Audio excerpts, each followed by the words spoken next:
Jovan Buha! Buha! Yo, I'm Jovan Buha, NBA reporter and analyst for Buha's Block, and welcome to another episode. On today's show, I'm going to be doing part one of a two-part mailbag. All these questions were submitted on YouTube. I will do my best to answer as many of them as possible. Without further ado, let's get into the mailbag. First question from Glotty. From the moves that we have done this offseason, what would you say is the Lakers' identity going into the season, both offensively and defensively? This is a fun one. From a macro perspective, looking at the Lakers' statistical profile, I think the blueprint for this team will be to be a top 5 offense and around league average defensively, ideally slightly above league average. So if the Lakers can be, say, the 3rd ranked offense and the 13th ranked defense, that's going to be a really good basketball team that challenges for mid 50s wins in the regular season and has a chance to make a deep playoff run. Ideally, you are top 10 on both sides of the ball. I don't think this group, as currently constructed, is quite good enough defensively to be top 10 on that side of the ball. I think there are some clear holes and limitations within the rotation, but if they can be around league average, which would be a big step up from last season. The Lakers were a bottom 5 defense for most of last season. It took that March surge to get them to finish 20th in defense. Even then, they were barely outside of the bottom 10. So they were a bottom 10, if not bottom 5 defense for a huge chunk of last season. And I think they will be better than that. You'll see some more stability with this group. But if they can be a top 3 to 5 offense and somewhere between like 12th and 16th defensively, that to me is the recipe for this team having a lot of success. Now, if we want to break this down in a granular sense, in terms of identity, I think this is going to be a Luka Doncic-led offense. So that means a ton of pick and roll with Luka and Walker Kessler as the foundation of that, but also Luka and Mamu, Luka and Adu, I think, in some bench looks. But anytime Luka's on the floor, you know there's going to be a steady dose of pick and roll play, and he's going to be in his bag early in games. He's going to set the tone with his 12, 15, 18 points, and then he's going to dissect the defense as they counter and adjust to him. I think Austin is going to play a big role in this. I think we'll see it similar to the Lakers' 10-4 start last year, and anytime they didn't have LeBron, where you had Luka and Austin attacking out of the pick and roll. They were both top 10 pick and roll practitioners last season in terms of points per possession. So the Lakers are going to be a lethal offense. They're going to, I think just having Austin and Luka out there together gives you a 120 plus offensive rating, which gives you a top 5 offense. Can they sustain that in the minutes? It's just one of the two. Can they sustain that potentially in minutes where it's neither of the two? That remains to be seen. But with those two on the floor as your foundation, you're walking into a top 5 offense. That's been the case over the last 2 seasons. The rest of the rotation, Grimes, Zaire, Jake, Matisse, Adu, Cameron Carr, Vando, all these guys are going to be the ancillary pieces that are spotting up in the dunker spot, cutting, continually moving, relocating. And that's going to be LA's offensive identity. I think with the additions of Grimes and Mamu and Sexton, you will see a higher level of decision-making and the dribble, shoot, pass elements that JJ has talked about in the past in terms of what he wants from role players. I think you'll see that to a higher degree. If you look at the incoming players versus the outgoing players, the incoming players, despite not shooting as well as Luke or Rui from a percentage standpoint, are actually higher volume 3-point shooters than the guys that the Lakers lost. And on top of that, they actually are more efficient in terms of attacking closeouts, looking at points per possession. So we're specifically looking at the role players here. Obviously, there's a giant aside with the loss of LeBron and all that the Lakers are going to lose by losing him. Those are some areas where the Lakers have some guys who can get downhill in Grimes and Sexton, a guy in Mamu who's a stretch big, can give them a stretch 5 look or a double big look and fit next to Kessler or Looney. So I think there's a bit more versatility with the front court offensively.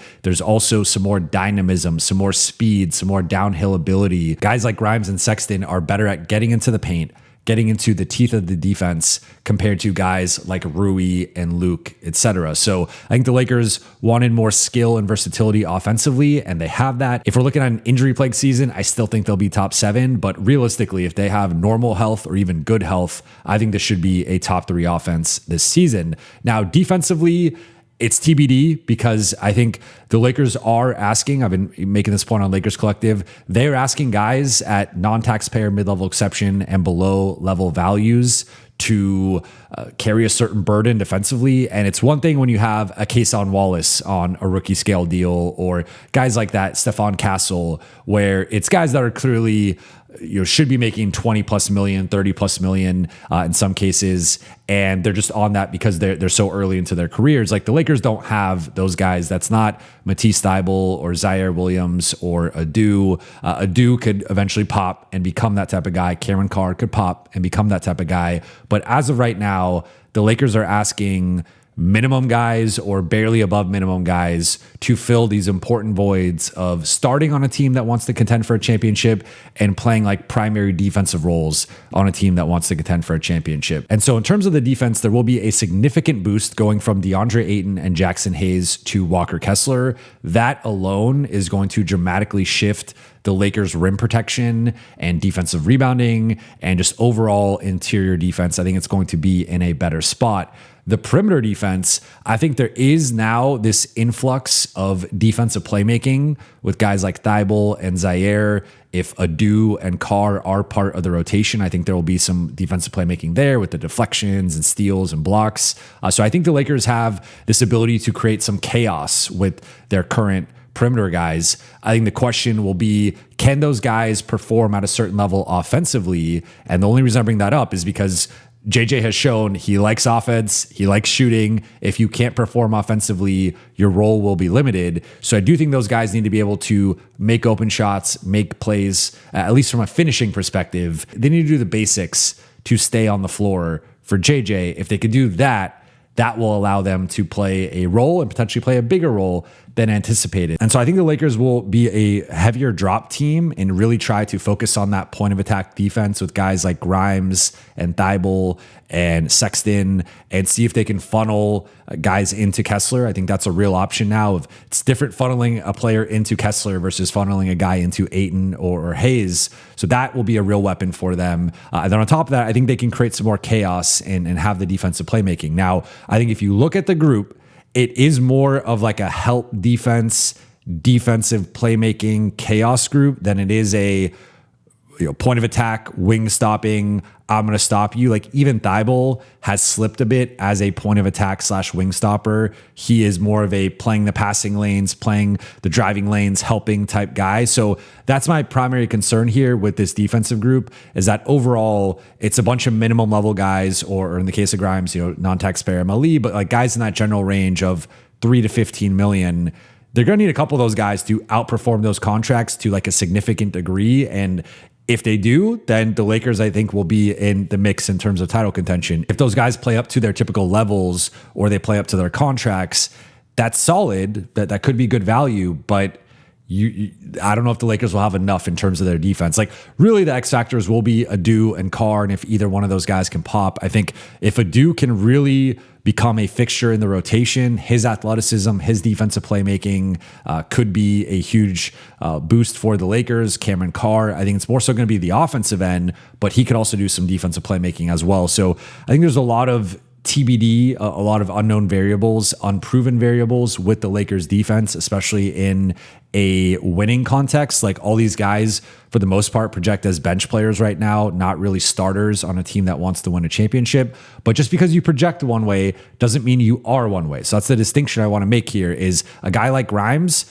looks more like a 6th or 7th man, but maybe he pops and is a true starter. Adu and Carr probably project right now more as fringe rotation guys. Maybe they're ready for a bigger role. Zaire, Matisse, those are minimum guys, at least based on the market. But hey, maybe they outperform that and perform like $5 or $6 million players, or even $8 or $10 million players, right? So there is a range of outcomes here that I want to acknowledge that there is upside, there is untapped potential within this rotation. I just also want to be honest and have a real dialogue about it of you rarely are going to win a championship or contend contend for a championship when your roster is built around, well, our best defenders are minimum guys or guys who aren't at a certain level.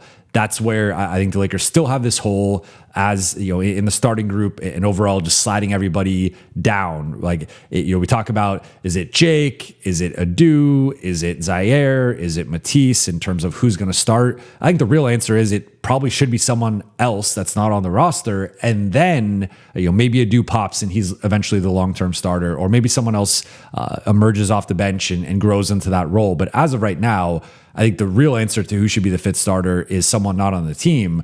We'll see if the Lakers can end up acquiring that player either now or ahead of the trade deadline. But overall, I am bullish on the Lakers. I think looking at the offensive side, there is a clarity there. And I made this point before, but last season, I feel like they just looked better when it was only two of the three of the big three. But in particular, the best combination overall and offensively was Luka and Austin. So I think there is something there in terms of their success over the past year and a half, and they will lead a top offense. Defensively, there are some questions. They are very dependent on Walker Kessler staying healthy. If he misses 15, 20, 25 games, I think the defense will be in real trouble during those stretches, with the next guys up being Mamu and Kevon Looney, who range from average to below average defensively, particularly as rim protectors.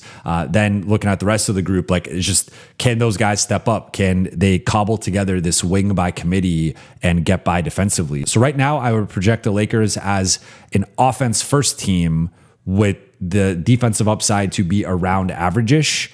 And that more so coming from the rim protection with Kessler and the defensive playmaking and chaos with some of their wings. But we'll see. Certainly, there's some real upside here in terms of some of the pieces. There's also some downside. Maybe some guys aren't ready for the spotlight, aren't ready for bigger roles in the rotation, or just play up to their contracts. And it's like, hey, Matisse Thybulle, Zaire Williams, good values for a minimum, but they're still minimum or barely above minimum level guys, at which point that's just not good enough for what the Lakers need. Next question from Kingway TV. What's up, Jovan? I just wanted to let you know you and Trevor Lane are the two best people covering the Lakers. And my question is, do you think this Lakers squad will win at least 50 games? I appreciate that. Thank you so much. That means a ton to hear.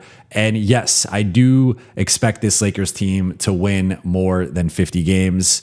They've won 50 plus games in back-to-back seasons. I do not see that changing this season. This will, of course, come down to how healthy the team is, right? If they have a year from hell from a health perspective, they certainly could underachieve and not hit the 50 win threshold. But assuming relatively normal health, I think this is a group that will win 50 plus games. Right now, I'm probably in a range of like 52 to 54 wins, which would put them similar to last season.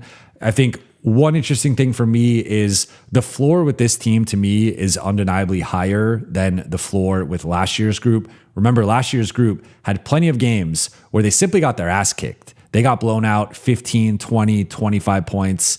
And there were just some nights you could see within the first 6 minutes of the game, the Lakers didn't have it. And they were down 20-8. A few minutes into the game, and it's just like, all right, game over. Like, they had a few comebacks, but for the most part, it was okay. Like, this is it. They're just getting blown out tonight. And so this year's group, I think, will be just because they're younger, they're deeper, they're more athletic, they're more dynamic. I think this year's group will have a higher floor. They will be more stable night to night. You'll see less variance with their performance.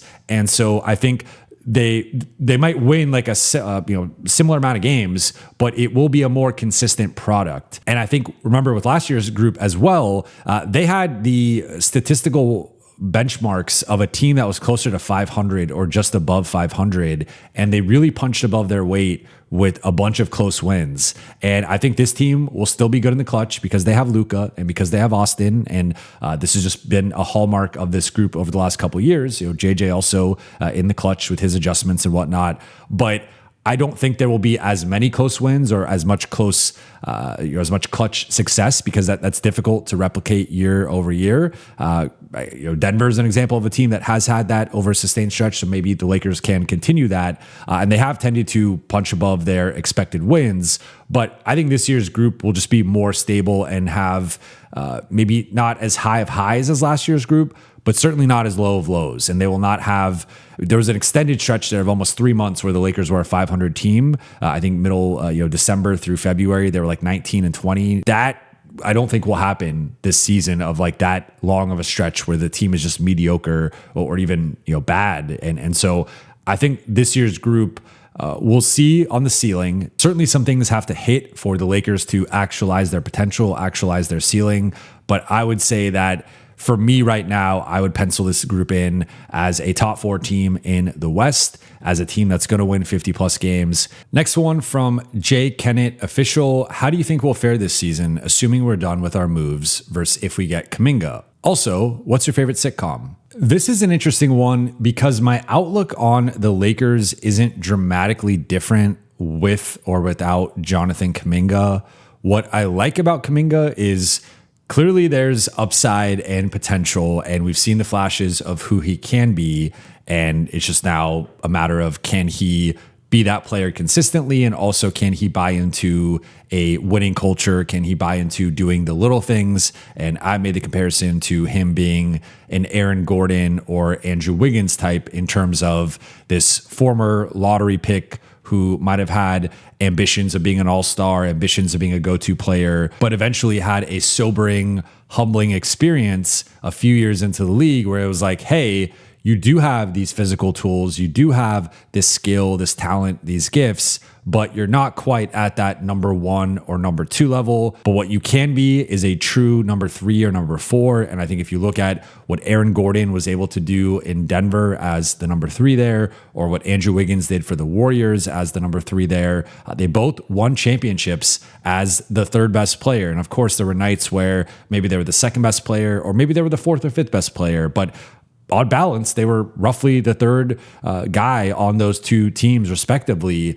And that, to me, is Kuminga's potential. Now, will he ever actualize that? Will he ever buy into that? Will he embrace that? I don't have the answer to that. But that is where the upside with Kuminga is so appealing. So I guess, like, for me, if I average out the potential outcomes, that's where it doesn't make a huge difference for me, because there are some outcomes where he is amazing and helps the Lakers win 60 games and really compete with OKC or San Antonio. And there's some outcomes where things go south and he isn't happy with his role, or it's just not really clicking from a basketball perspective, a basketball fit.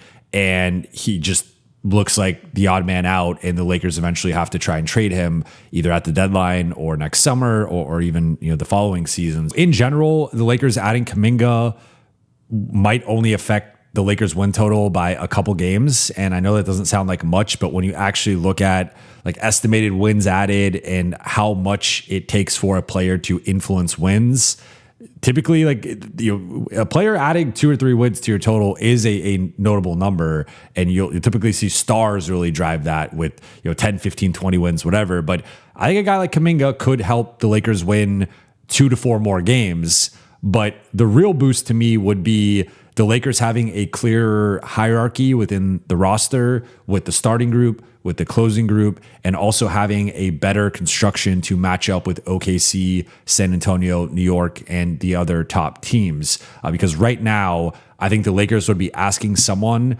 who is currently not equipped or currently not ready for the role that they'd be in. And so whether that's Jake, Zaire, Matisse, Adu, Cameron Carr, whoever's that potential fifth starter, Mamu, there is some, I think, significant flaw with each of those guys, right? Like Mamu, it's the collective foot speed and defense with that front court.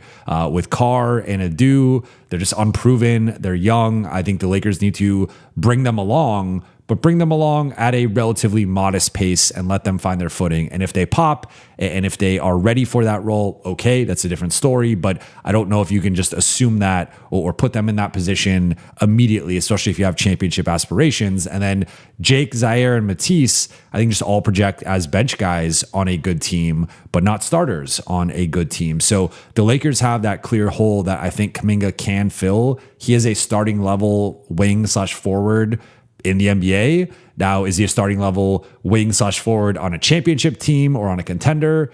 That remains to be seen, but I think he at least checks that box and has the upside to grow into the role that the Lakers need from him. Now, there's also a lot of downsides, which is why this is risky, and which is why I think the Lakers are hesitant to go all in and empty the clip in terms of assets to go get a guy like Kuminga versus maybe trying to do that for a different type of player. Like, there's just some uncertainty here that you don't have to deal with other guys. But in terms of overall outcome, I still view the Lakers in the same general range. Like right now, I think you could probably debate 3 through 5 in the West between the Lakers, Nuggets, and Wolves. I would have the Lakers third or fourth in that mix. I think if they get Kuminga, I would clearly have them third. And then in terms of potential outcomes, I think this group could lose in round one. I would not pick them to lose in round one, but I think it's theoretically possible, but would more likely lose in round two. With Kuminga, I would have more confidence in them winning in round one, and then again, likely losing in round two, but probably having a more competitive showing in round two. I don't think Kuminga is the piece that puts them over the top or on par with OKC or San Antonio. So either way, whether they have Kuminga, whether they have the current group, or even if they had PJ Washington, I still think OKC and San Antonio project to be better teams with more starting level players, more versatility and depth in terms of their primary rotation, and just a better possible 5-man group that they could throw out compared to what the Lakers can throw out. And so I don't know if there's anything they can do to close the gap with those two particular teams, but I think Kuminga does get them closer to those teams, does put them in a more competitive spot. And then at that point, I think there may be a piece or two away. And in terms of my favorite sitcom, two immediately come to mind: The Office and Arrested Development. I was late to The Office party. I didn't watch The Office until I want to say 2020 or 2021. I think it was 2020 during the pandemic. I knew its significance in terms of the characters and memes and GIFs and the constant references to it, but I just was not really interested in it. One thing about me is like I'm more of a dark humor guy, and I also love R-rated comedies, and so I like it a little raunchier. I like some cursing. I like some sophomoric humor sometimes. So for me, sometimes sitcoms just don't bring enough of that, and it's like a PG version of that, or even a PG-13. And so that's why I didn't really give The Office a chance. But once I did, I realized what I had been missing out on, and it was exactly what the hype said it was. If anything, it exceeded my expectations. So love The Office. Arrested Development to me is like the building on the inside jokes. I've never seen a show build on inside jokes. I know there's other shows, Parks and Rec and different ones, whatever. But for me, Arrested Development is like a show where season 2, season 3, they will hit you with a random callback to something they haven't talked about in over a season. But it's like, if you've watched it, if you've paid attention to it, you will get the reference. And those are some of the deepest laughs I've ever had in my life, is watching Arrested Development, and the way that the jokes and the storylines build on top of one another. I just think it's incredible writing, incredible callback humor. A show like The Office, you could throw on a random episode and anyone can find it funny. Arrested Development has elements of that, but I do think it's something you have to watch in chronological order and really understand the characters and the jokes. And once you get it, then they will just throw in random things that are the funniest potential scenarios for each character, each storyline, whatever. But far more of a comedy movie person, and particularly the heyday of late 90s through late aughts. Next one from Chad Cade. First time for me posting in the chat. Appreciate the pod and all the great work you do covering the Lake Show. Do you get the sense that Pelinka is still too scared to fully commit and go all in? What is the point of trading Ayton for assets if you won't use them? Feels like they made a big move for Kessler, but don't have the guts to go all in for a starting forward like Kuminga. Setting 20 bench players doesn't add up to a starter. First and foremost, thank you for writing in for the first time, and thank you for supporting the show. This is a good question. This is a fair question. I don't think Pelinka is scared to fully commit. As I've talked about on here and on Lakers Collective, I think there's a ton of moving parts with the Kuminga situation. If the Lakers are signing trading for him, which is the only way they could acquire him now, they are committing to at least a 3-year deal, if not potentially a 4-year deal. And that's a long-term commitment with Kuminga. So I think a big thing for the Lakers is, what does that contract look like? What is that AAV? And if it's at a certain number that they're comfortable with, okay, proceed. If it is 15 plus million or even upwards of 20 million, do they want to commit to that? I don't think so. I think that would be too rich of a price for them. So I think it really comes down to, what are the assets that they have to send out? I don't think it's as simple as just going all in or not for Kuminga. Where I will criticize this is the potential not going all in for a guy like PJ Washington. I would do that in a heartbeat, and that to me would be a more all-in move that I would criticize them for not doing or not viewing it as the right final piece. I just disagree with that. We talked about it on Lakers Collective the other day with Pete. Like, that to me is a no-brainer if you can land a PJ Washington. My understanding with the Ayton situation is it's not just that they traded him to replenish the cupboard. I mean, they needed to save some money and they got some assets back. So I think those were the two driving forces of that move. Remember, they needed to save some money to get under the cap to execute several of their moves. However, it wasn't just that. There was also an element of Ayton and Luka share an agent, and they wanted to put Ayton in a position where he could continue to play and rehab his value. And he's not going to be playing a ton. He's not going to be starting, but maybe AD gets traded, maybe AD gets injured, and now all of a sudden Ayton is in a more prominent role. And so I think there's multiple wrinkles with the Kuminga situation. There's multiple wrinkles with the Ayton trade. But to your point, I understand that. Like, this would be my biggest gripe overall with the Lakers offseason is I think they prioritized bench level players and multiple bench level players and depth at the expense of a starter. And right now, they might only have 3 starting level players on the roster. You could argue 4 potentially with Grimes. But if we're talking guys who would get consideration to start on the Thunder or the Spurs or the Knicks or pick your other favorite team, I think the Lakers only have 3 guys that would get any consideration on any of those other teams, and that's Luka, Austin, and Kessler. Grimes would be a 6th man or bench player on almost all those teams, and everyone else would be even lower in the pecking order. Some of their rotation guys wouldn't even be in the rotation on some of those teams. So that to me is still the concern here. And so I think that's the final thing that the Lakers have to address either this summer or next season or at the latest next summer is adding, I think, a guy who's like a 20 plus million starting level wing / forward. It could be a big guard / small wing. It could be just a normal size wing. It could be a big wing / forward, some variation of one of those 3 general archetypes, but it's got to be someone like 6'5" and above who is a $20 plus million player because of their defense, because of their athleticism, because of their overall talent. And they need to be able to start and close games and play like 30 plus minutes. So it's a lot of boxes that need to be checked. But right now, none of the current guys check it. I think they are trying to do this by committee, to your point. Like, look, I've been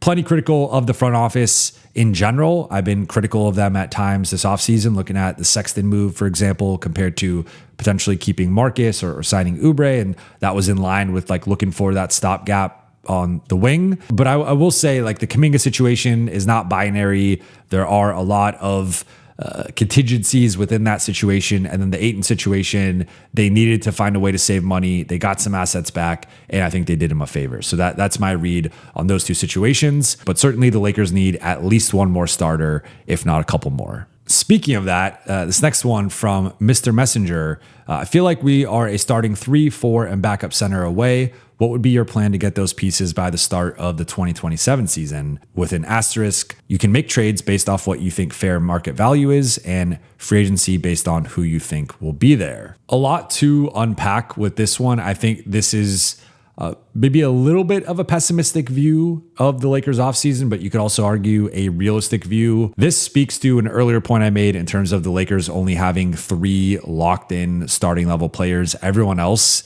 is arguably a bench player or needs to show a level of progress and development that they haven't shown necessarily up to this point. One caveat I would add to this, and I think this is an important distinction, is that I don't think it necessarily has to be a 3 and a 4. I think it more so has to be a point of attack defender and a wing defender / forward defender. So what I mean by that is the ideal slotting defensively, in my opinion, would be Kessler at the 5. You have this like 6'7" to 6'9" wing/forward who can defend 3s and 4s, and put Luka as the secondary front court guy, as the helper, as the guy on non-threats in the front court. And then you have a guy in that 6'5" to 6'7" range who is the point of attack defender and can take on 1s or 2s, and then puts Austin in a secondary backcourt role where he's the guy on the non-threat or the secondary guy, and this guy's guarding the point guards. Now, I will note that Quentin Grimes, I think, has the upside to grow into being a clear starter and has the upside to grow into being the clear point of attack guy. I don't think that's what he's shown up to this point. I think he has produced and looked more like a bench guy, a really good bench guy, potentially a 6-man of the year type guy, but not quite a full-time starter. And going back to the 2022-23 season in New York, he did look like a legitimate point of attack, perimeter, ISO, lockdown defender. My pushback would be, that was 3 years ago, going on 4 years, going into this season. And I don't think it's a given that he just returns to being that guy in that specific role. I think if anything, he's actually flashed more on the offensive side. If you look at what he did in Dallas and Philly, more recently, and he's looked like this guy who has some untapped potential on that end, which can be valuable and can be useful. But that, to me, at least in the context of this team, makes more sense in a bench role than a starting role. But for now, I do believe he is going to start. The Lakers will put him in that POA role, and I think he can grow into that. So I'm sort of around like 3.5 starters, depending on how Grimes looks. But beyond that, I would agree that Laravia, Zaire Williams, Matisse, and for now, Adu and Carr all project as bench level players going into this upcoming season. So I would say they need at least one more starter, if not potentially 2. And if they got 2, I would really like the slotting of 2 new starters plus Grimes as a 6th man, Mamu as a 7th man, Sexton as an 8th man. You could go Carr and Adu 9-10, and then have Looney or whoever as like the situational 11th man. Ideally a better backup there, as you point out as well. Like that would be my ideal way to do all this. But in terms of finding those pieces, so I think the obvious one right now is finding that big wing/forward. You could trade for Jonathan Kuminga, or you can trade for PJ Washington. We've already talked through variations of that. In terms of backup 5, I think right now Jericho Sims might be my favorite in terms of a potential low-cost trade candidate. And then that starting point of attack guy, right now, I think it's probably going to be Grimes as a placeholder. So I would look more toward next summer. If you look at the center market, and I bring up the center market just because I'm more intrigued by like some of the backup 5 options, there's just not a lot out there. So I would say, potentially Jackson Hayes, depending on what Utah does with him and how they feel about his team option.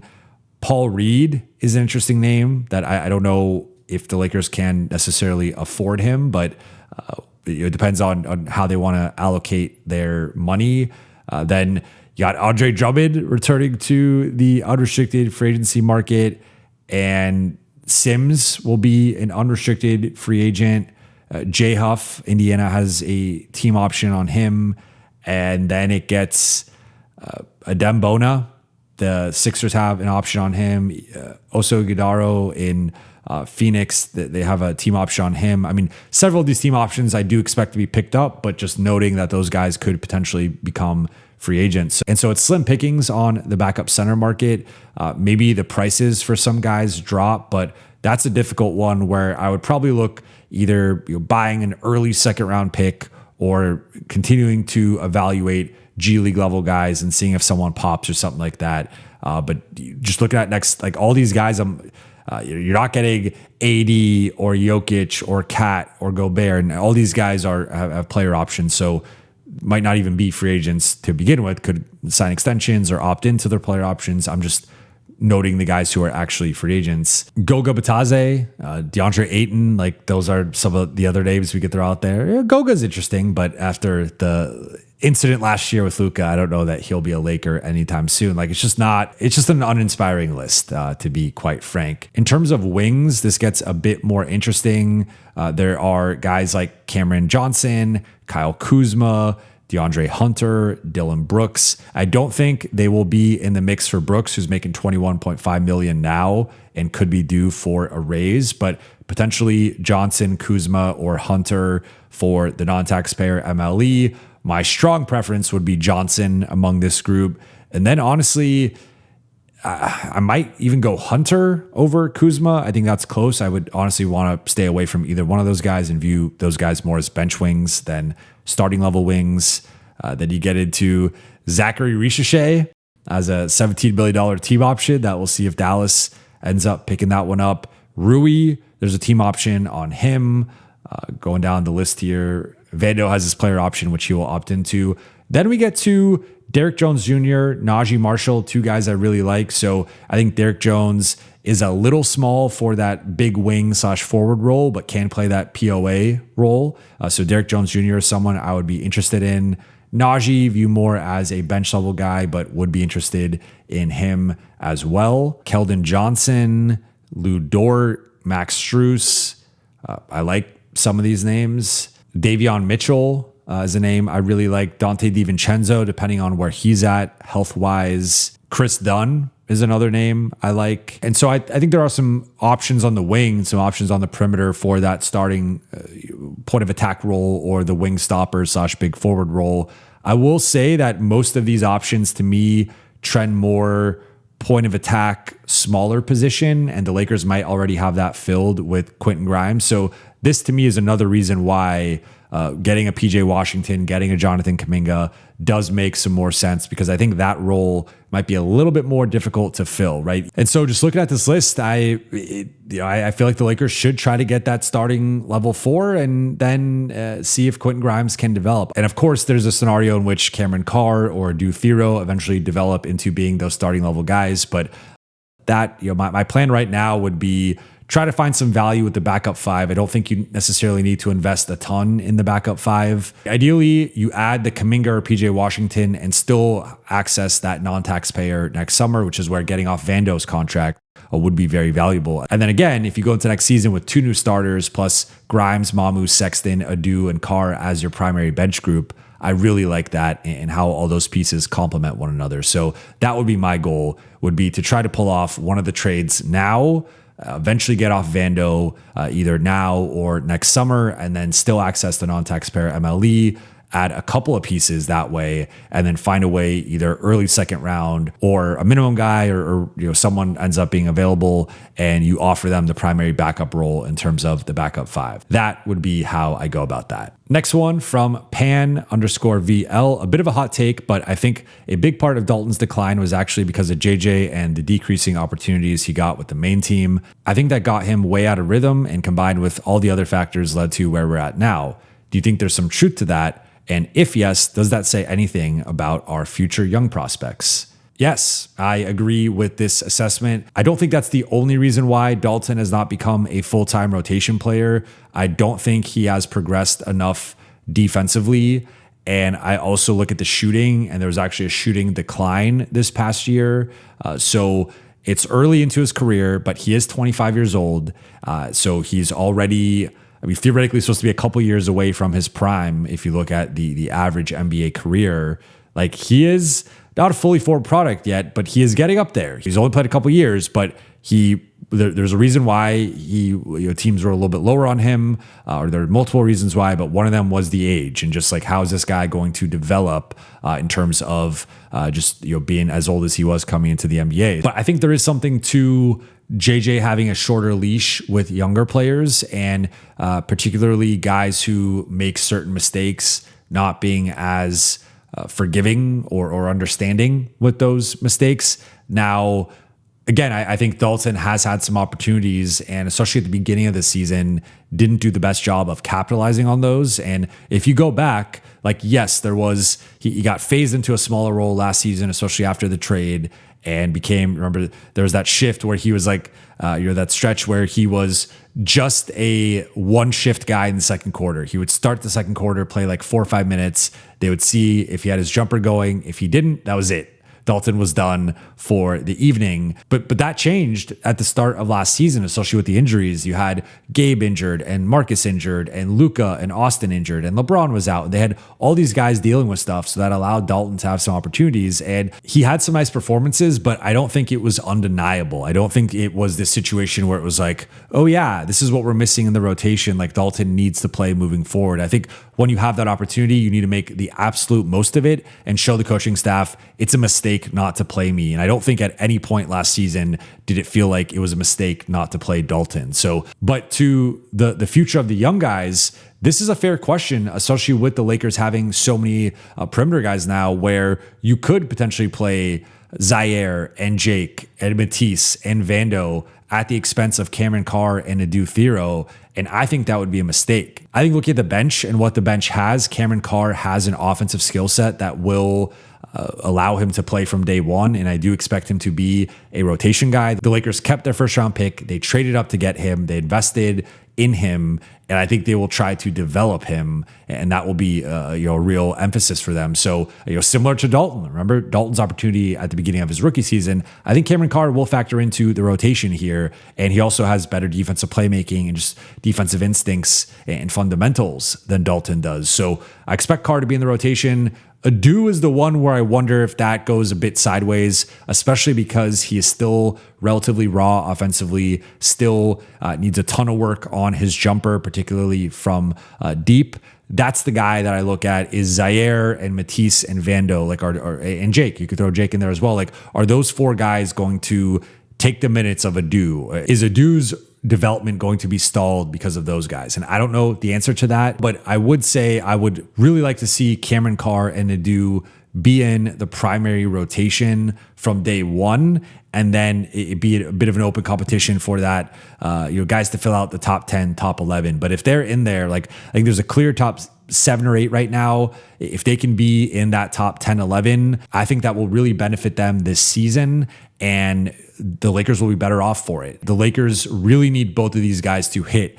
They don't need them to necessarily hit as starters, but they need them to hit as at least good rotation level bench guys. And they can only do that with reps and with experience and with continuity and chemistry with their teammates. So I think that should be a focus and an emphasis for JJ. And I would say just a big difference is like Dalton is a shooter / scorer who has not done so at an efficient enough or a high enough level and comes with some processing and defensive limitations.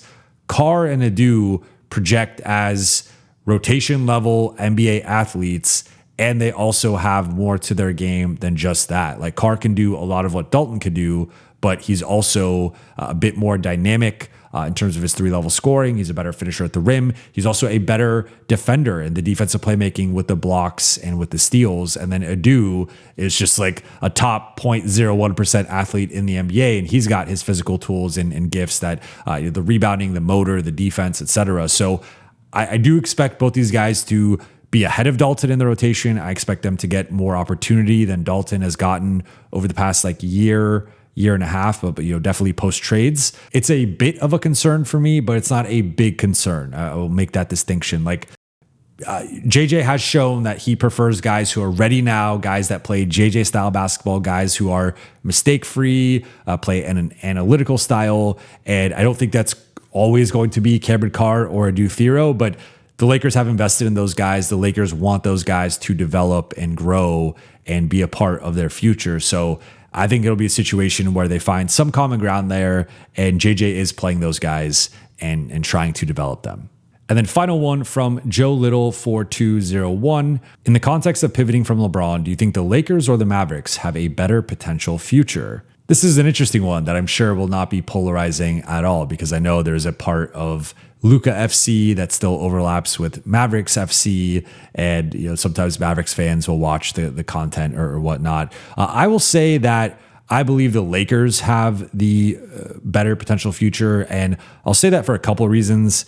First and foremost, Luka Doncic, and I think Cooper Flagg is going to be a top 10, if not eventually top 5 player in the league. I think he will be a perennial first team All-NBA guy, a perennial MVP candidate. But we have the proof of concept with Luka in terms of the top 5 MVP finishes, leading a team to a finals, leading a team to a conference finals, and him consistently being at worst a top 5 player, if not a top 3 player over the last over the last half decade. And with him being at worst a top 5 player, if not a top 3 player over the last half decade or so. Flagg, I guess longer term, if you're looking at the next 10 years, would you rather have Flagg or Luka? Like with just the ages, Flagg will be a better asset in like the late 2030s if you want to go that far out. But in terms of look at the next 5 to 7 years, let's say, I think the Lakers are currently in a better position. It also, this partly comes down to how you feel about Austin Reeves and Walker Kessler. I am on the bullish side with both of those guys. I don't know if Austin can be a true number 2 on a championship level team, but I think he can be a number 3. Kessler, I am high on as the Lakers' A-list center of the future, and a great fit with Luka and Austin. So I would look at the rest of the pieces currently, where in Dallas, there's a ton of pieces I like around Cooper Flagg, but I don't know if they're going to be on the next great Mavericks team. So Kyrie Irving coming off of extended absence and a major surgery, just like how long is he going to be in Dallas, and will he factor into the future, and what level is he going to be at coming back from his injury? Then I like guys like PJ Washington or Daniel Gafford, but it seems like Dallas is trying to potentially trade them, and they might not be on the next highly competitive Mavericks team. And then I like some of the younger guys, Max Christie, Morris Johnson, who they just drafted out of Michigan. There are some pieces there that I really like in Dallas. I don't know if they have that number 2 running mate right now or number 3 running mate with Cooper Flagg. And until they find that guy, and maybe that's cobbling pieces together for a trade, or maybe that's signing someone or whatever, until they have that, I think the Lakers are in a better position to compete and be competitive for the next half decade. Whereas Dallas, it's still TBD. I think this is a multi-year project for them. And so again, if we're talking like mid to late 2030s, which team is going to be in a better position? I would lean Dallas, just because at that point, 8 years from now, 10 years from now, Luka's going to be in his mid to late 30s. So sure, I would probably take Cooper Flagg over him at that stage of their respective careers. But in the shorter term, 3 years, 5 years, even upwards of 7 years, I think the Lakers are better positioned to be a more competitive perennial championship contender. Now, again, it comes down to how you feel about Austin Reeves and Walker Kessler, but I am high on those guys. And I think the Lakers at least have those pieces in place where even with Austin or Kessler, you could potentially trade them in the future to go get that final piece or a better fitting piece, a different piece to fit around Luka. Whereas Dallas, I still think, is trying to acquire those pieces and trying to move things around. And there still needs to be a clearing of the roster, I think, to a degree to really get to the next era, the next phase with Cooper Flagg. So that would be my perspective on the respective futures. Now, if Dallas lands the number 1 pick or the number 3 pick or something, we could be having a different conversation a year from now, 2 years from now with their future. But as things stand right now with the available information, the current rosters, and the current options that both sides have, I am more bullish on the Lakers long term than I am the Mavericks. But that's not to say I don't like Dallas. I love Cooper Flagg. I think he's going to be a monster, and I think he's going to be in that top 5 MVP discussion. There's still a lot more that they need to acquire, a lot more that they need to do, in my opinion, where the Lakers are further along on that timeline and on that trajectory. But that'll do it for today's mailbag. Remember, there will be a part 2. If I didn't answer your question, does not mean I'm not going to answer it. Maybe I'll even do a 3-part mailbag. We'll see how I'm feeling. But shout out to the Late Night Gang. Shout out to the chat. Appreciate you all. For those watching on YouTube, please be sure to hit that subscribe button, turn on channel notifications, and like and comment on this video. For those listening on Apple Podcasts, Spotify, or your podcast platform of choice, please be sure to follow, download, and leave a 5-star review